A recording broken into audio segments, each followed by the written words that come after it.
2025년 6월 27일 헌법재판소는 의미 있는 결정을 선고했습니다.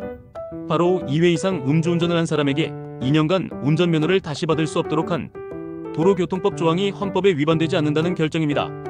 이 사건은 2022년 1505와 2024년 140 두 사건이 병합되어 진행됐습니다.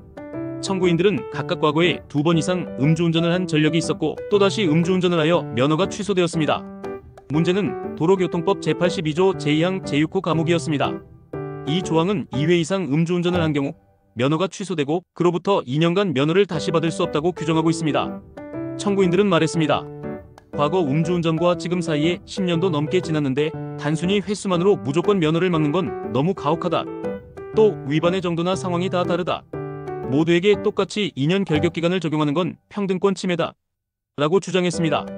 하지만 헌법재판소는 이를 받아들이지 않았습니다. 헌재는 우선 도로교통의 안전은 국민의 생명과 직결되는 문제이며 음주운전은 단순한 실수가 아닌 중대한 범죄라는 점을 강조했습니다. 그리고 운전면허는 단순한 권리가 아니라 공공안전과 질서를 지키기 위한 제도라는 점에서 운전면허 취득 요건은 일정한 기준에 따라 제한될 수 있다고 봤습니다. 재판부는 또 이렇게 설명했습니다. 모든 사례에 대해 개별적으로 다르게 판단하는 것은 행정적으로도 비현실적이며 자격제도는 어느 정도의 일률성과 명확한 기준을 가질 수밖에 없다. 또한 2회 이상 음주운전을 한 경우 그 사람의 준법의식과 안전운전에 대한 책임감에 중대한 문제가 있다고 판단할 수 있다고 보았습니다. 결국 헌법재판소는 다음과 같은 논리를 적용했습니다. 첫째, 공익적 목적이 정당하다. 둘째, 방법도 적절하다. 셋째, 침해의 최소성 원칙에도 위배되지 않는다. 넷째, 사익보다 공익이 더 크다.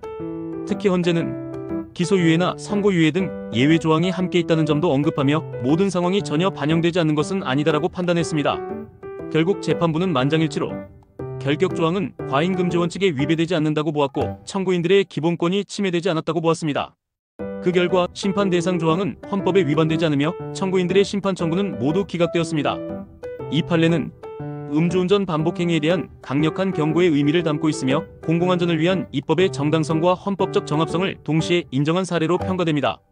특히 교통질서 유지와 국민의 생명 보호라는 목적을 위해 입법자가 정한 결격기간 2년이 지나치지 않다는 점을 분명히 했습니다.